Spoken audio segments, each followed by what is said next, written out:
tiniis ni Jesus.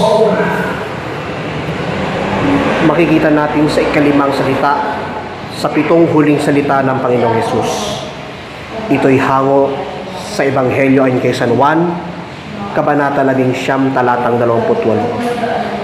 Pagkatapos nito, alam ni Jesus na naganap na ang lahat ng ito, at upang matupad ang nasusulat ay kanyang sinabi, nauuhaw ako.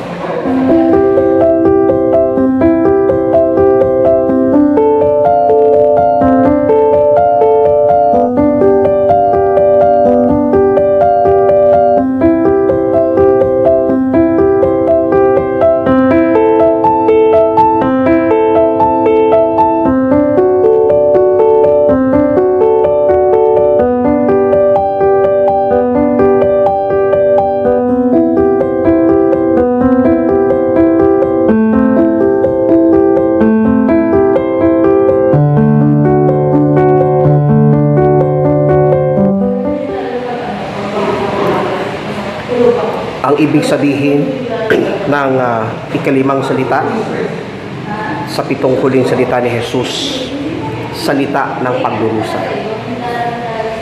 Tila damang-dama ni Jesus ang hirap at dusa na kanyang naranasan habang naghihirap sa krus. Sa makatuwid, minarapat ng Panginoon na maranasan ang uhaw sa katirikan ng araw. Gaano kadahilanan o gaano kadama ang hirap at dusa na dinanas ni Jesus. Kaya sinambit ng Panginoong Jesus, ako'y nauuhaw. Uhaw sa pagmamahal ni Jesus. Si Jesus ay nakadama ng kauhawan na yon. Uhaw na siyang ipinapadama sa puso ng mga may pananalig at pananampalataya sa Kanya. At gaano kahirap ang Kanyang dinanas. Maniwala po kayo. Dahil sa Kanyang uhaw, ang Kanyang dusa ay tiniis upang tayo na mga may pananampalataya sa Kanya ay patuloy na maipadama ang Kanyang hirap. Hirap at dusa na Kanyang tiniis upang tayong lahat ay patuloy na maipadama ang Kanyang pag-ibig. Pag-ibig na Kanyang tiniis upang tayo ay manalig at manampalataya. Manalangin po tayo. Sa ngalan ng Ama at Anak at ng Espiritu Santo. Amen. Pinakamamahal naming Diyos, sa pamamagitan ng pagdurusa na ipinadama ni Jesus, sapagkat siya'y uhaw na uhaw. Uhaw sa pag-ibig na Kanyang ipinadadama sa iyong bayan. Uhaw na Kanyang tiniis at Kanyang pinadarama. Kaya patuloy mo kaming samahan, ingatan, gabayan upang sa pamagitan ng pagtitiis at pagdurusa na dinanas ni Jesus, upang kaming mga lingkod mo ay patuloy mong ipadama ang iyong pagmamahal. Salamat, Panginoon. Sa ngalan ni Jesus, sa ngalan ng Ama, ng Anak, at ng Espiritu Santo. Amen at Amen. Kapatid, friendship, ka-prayer partner, katuwang, ngayong mahal na araw, damahin natin ang pag-ibig at katapatang buhat kay Kristo Jesus sa pamamagitan ng Kanyang uhaw sa pag-ibig at maranasan natin ang kauhawan upang maparangalan ang kanyang pangalan. Samahan niyo po kami sa papapatuloy ng pagninilay sa 7 huling salita ni Jesus. As I reflect on Jesus' statement, I am thirsty, I keep thinking of my thirst. It's not like that of Jesus, however. Instead, I am thirsty for Him. I got married at 22, and I was a second-year law student then. But when I had my firstborn at 24, I stopped. So for the past 2 to 3 years, the marriage has been working well. And, we're young, we have plans, we have big dreams, just like any other couple who are starting a family. But then, not all year was greenery. We had fights, big fights. I experienced verbal and physical abuse from my husband. Most of the time, I felt like giving up. But every time I tried to run away, my husband Ariel would ask for forgiveness. Typical na nag-uuto. And so the relationship went on. About 10 years, Ariel became worse. He again reconnected to his friends. And to cut the story short, he went back into drugs. Not just drugs, women. Most of the time, he's out with clients and friends having drinks. And if people love Fridays, di ba sinasabi nga natin, thank God it's Friday or TGIF. Ako naman po, I hate Fridays. Kasi I know, when Friday comes, hindi na siya uuwi. He'll come home on a Sunday, groggy. I need to turn on pa the shower para lang magising po siya. So, ganun po kalala si Ariel nun. And that scenario continued to happen until I gave birth to my youngest. Kasi nga, inisip ko nun, baka pag nagka-baby ulit, magbago. But then, no. The turning point was when I got out of the hospital.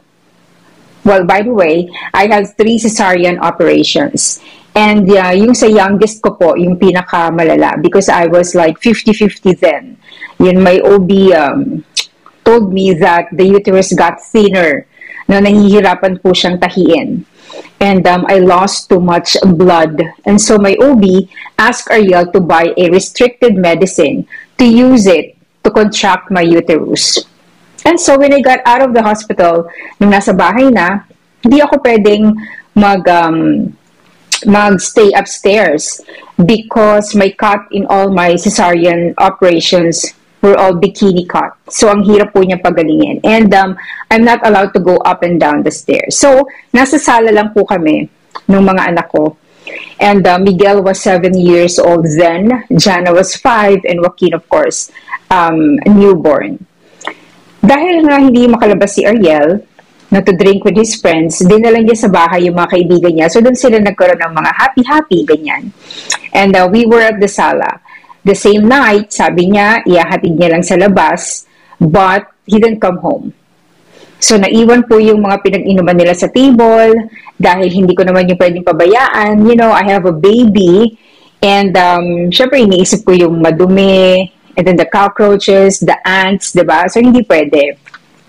And so, you just imagine na cesarean ako, bikini cut, hindi pa humagaling yung sugat ko. I was like a week nakakalabas ng hospital. Nilinis ko po yun. Yung pinag-inuman nila, the bottles, the plates, yung mga leftovers. Diba, nakayuko pa ako nun. I was on my, hindi ako nakatayo ng straight kasi nga hindi pa nangihil yung wound. And as I was doing that, I keep on crying, and I'm telling myself na it's not, hindi ko siya deserve, no? And tinatanong ko yung sarili ko na, how can this happen to me? I don't deserve this. So yun yung mga ina-utter ko. And when he came home the next day, I'm so quiet. I kept quiet. Most of the time kasi po, kapag umuwi siya, away na yon. No, but that time, I felt numb. Wala na. Parang I don't feel like talking. Then, months went by, I was quiet. I don't nag or yell pag late na siya umuwi or kung ano man yung ginagawa niya. I really don't care. Nag-uusap lang kami kasi we're planning to have Joaquin's baptism. Pero ang sabi ko sa kanya, in a subtle way, after ng binyag ni Joaquin, maghihiwalay na kami. I'm communicating with my mom in Palawan. Nauuwi na kami doon. Pinapadala ko na unti-unti yung mga gamit namin doon. And I'm actually meeting a lawyer for the annulment. Because that time, I am decided to really separate with him. But I believe God has another plan for us. For the first time, sinamahan niya ako magpa-reserve ng church sa Kapitolyo for Joaquin's baptism. And although wala na sa akin yun, kasi nga feeling ko nambobola na naman siya, kasi iiwanan ko. And I just overheard him ask as the counter, ano yung couples for Christ? No? So, tinanong niya yun. Actually, inaway ko siya. Sabi ko kahit na gamitin niya pa yung simbahan, hindi na magbabago yung isip ko. But there was a moment while I was cleaning the children's things, like the toys, the bottles. I heard a very tiny whisper saying, "My plan is stronger than your plan." No? Nung panahon na yun, hindi ko, alam mo yun, I really don't know about the whisper, the power of the Holy Spirit and all. Wala ako nun eh. Diba? Kasi lumaki po ako sa isang komunistang pamilya. I'm Olalia. And ang background ko po, syempre, when I was in college, isang aktivista. Diba? So, parang wala po talaga sa akin. I just ignored it. No, kasi hindi ko naman naintindihan yun. But then I found myself attending the Christian Life program of Couples for Christ. No? Kahit nag-aaway kami, di ba, sige, attend, pinagbibigyan ko siya, kasi total, hihiwalayan ko naman. Yun yung nasa isip ko. And then I feel, I cannot explain, but I feel some longing of, knowing more about Jesus and the community. And I also noticed that pag nag-aaway kami, instead of shouting or, I murmur a prayer like, Lord, please take over. And I practice the power of pray over. So kapag natutulog si Ariel, pinipray over ko siya. Yan. And that longing, that murmuring is my thirst. I am thirsty for His love, of His forgiveness, because now I realize that if I ignore that voice, if I entertain my pride, and if I follow my plan, we will become part of a broken family. I am thirsty. I hear the cry of my own heart. I too am thirsty, but not for physical drink, I know. I certainly don't need sour wine, or I don't need water. Rather, I need the new wine of the kingdom of God to flood my soul for the betterment of my family. I need to be refreshed by His living water for the sake of my children. And I yearn for the Spirit to fill me once again with so much love and compassion so that I can give more love and mercy to my husband. And now, we will be celebrating our 25th year anniversary next year, and we pray that we will have our vow in Cana, in Israel. And that is the power of the statement of God, the word of the Lord. Kasi kung hindi ko, diba, kung hindi ko finalo yung whisper na narinig ko, then we will not be celebrating our 25th year anniversary. I thirst because I thirst for His love. I thirst for His forgiveness. And now I can say that thirst has fulfilled. Thank you so much. My name is Maulen Olalia Tolentino, and I hope that I am able to share with you great insights of my experience.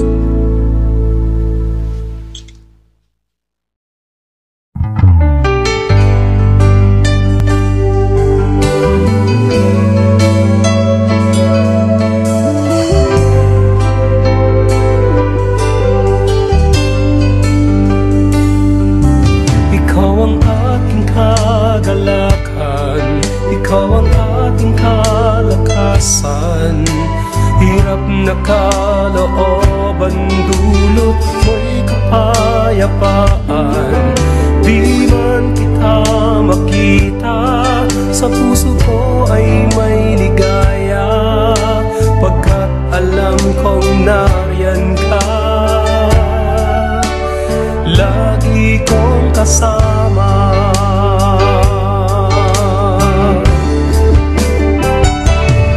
Ikaw ang aking kagalakan, ikaw ang aking kalakasan.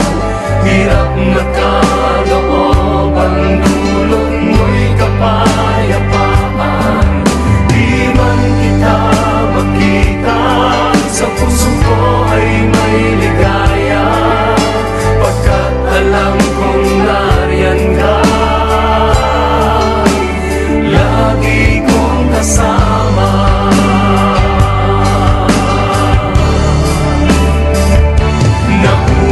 Nauuhaw ang puso ko, ikaw ay sambahin, at lumikha ng bagong awitan, sa'yo ay sambitin. Hindi ko mapigilan na ika'y pasalamatan, kay buti mo dakila ka sa buhay ko, Ama. Nauuhaw ang puso ko, ikaw ay sambahin, at lumikha ng bagong awitan, sa'yo ay sambitin. Hindi ko mapigilan na ika'y pasalamatan, kay buti mo dakila ka sa buhay ko, Ama. Ikaw ang aking kagalakan, Diyos. Ikaw ang aking kalakasan. Ikaw ang aking kagalakan, ikaw ang aking kalakasan. Hirap na kalooban, dulot mo'y kapayapaan. Di man kita makita, sa puso ko ay may ligaya, pagkat alam kong nariyan ka. Lagi kong kasama.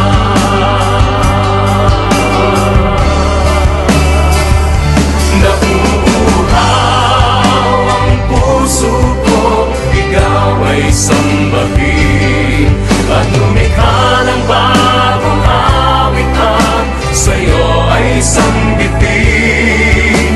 Hindi ko mapigilan na ika'y pasalamatan, kay buti mo dakila ka sa buhay ko, Ama. Nauuhaw ang aming mga puso na ikaw ay sambahin. Ang puso ko, ikaw ay sambahin, at lumikha ng bagong awitan, sa'yo ay sambitin. Hindi ko mapigilan na ika'y pasalamatan, kay buti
Salita ng pagtatagumpay. Bakit nais ng Panginoon na magtagumpay sa mga hirap at dusa? And become a part of your program. And today, I just wanted to do my assignment sapagkat ang ibinigay po sa akin na assignment na aking tatalakayan ay ang number 6 na last words ng ating Panginoon Jesucristo na